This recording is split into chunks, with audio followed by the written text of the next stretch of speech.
सुबह खैर, मैं हूं मोहसिन और आप देख रहे हैं BBN पर मॉर्निंग न्यूज टॉप 10। आइए नजर डालते हैं अब तक की 10 अहम खबरों पर। तेलंगाना के चीफ मिनिस्टर रेवंत रेड्डी ने इंदिरमा हाउसिंग स्कीम ऐप का किया आगाज। आज जुमे से मुस्तहिक अवाम इस मोबाइल ऐप के जरिए करवा सकते हैं इंदिरमा हाउसिंग के लिए अपना रजिस्ट्रेशन। पहले मरहले में हर हल्के को 3,500 मकानात की दी गई मंजूरी।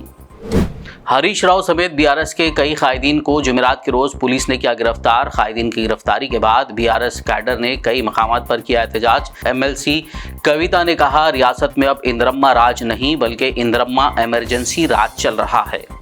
हैदराबाद में चीफ मिनिस्टर के अहकामात के बाद ख्वाजा सराहों को समाज में शनाख्त और एहतराम फराहम करने की खातिर एक खास इक़दाम।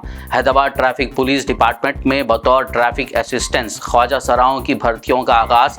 इसी मुनासिबत से गोशा महल स्टेडियम में ख्वाजा सराहों के फिजिकल टेस्ट लिए गए। GMR Hyderabad international airport limited ने तेलंगाना के नौजवानों को हवाबाजी के शोबे में हुनरमंद बनाने के लिए यंग इंडिया स्किल यूनिवर्सिटी के साथ किया MOU पर दस्तखत। GHIAL ने एक बयान में कहा, क्लासरूम कोचिंग के अलावा यूनिवर्सिटी तुलबा को अमली तरबियत फराहम की जाएगी, जिसकी मदद से तुलबा इस शोबे में हुनर हासिल कर सकेंगे।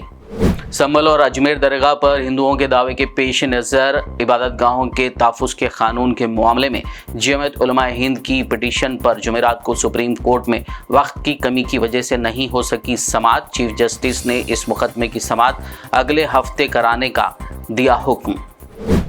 देवेंद्र फडणवीस ने महाराष्ट्र के वज़ीर आला के तौर पर जुमेरात को लिया हलफ, जबकि एकनाथ शिंदे अजीत पवार ने लिया नायब वज़ीर आला के तौर पर हलफ। तकरीब में PM मोदी, NDA के सरकर्दा कायदीन, बॉलीवुड सितारे और सनतकारों के अलावा दीगर ने की शिरकत।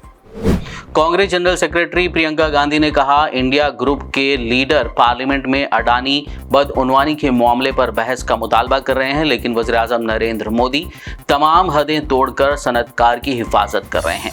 वाज़ेह हो गई, इंडिया ग्रुप के मेंबरान ने पार्लियामेंट हाउस कॉम्प्लेक्स में इस मामले पर किया मुजाहरा।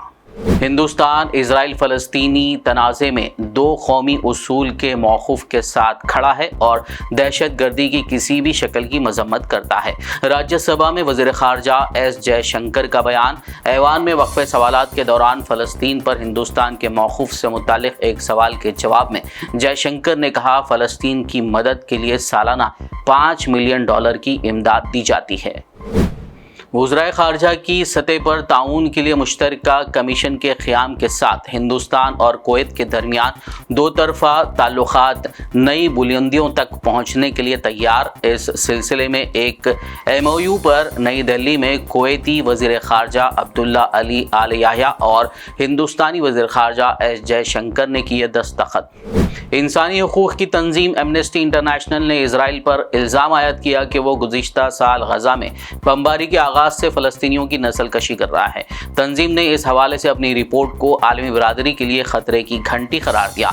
एमनेस्टी इंटरनेशनल ने कहा, उसने यह रिपोर्ट इजरायली हुकूमत और फ़ौजी हुक्काम के गैर इंसानी और नस्ल कशी पर मुबनी बयानात, तबाही की सेटेलाइट तस्वीर, फील्ड वर्क की बुनियाद पर तैयार की है।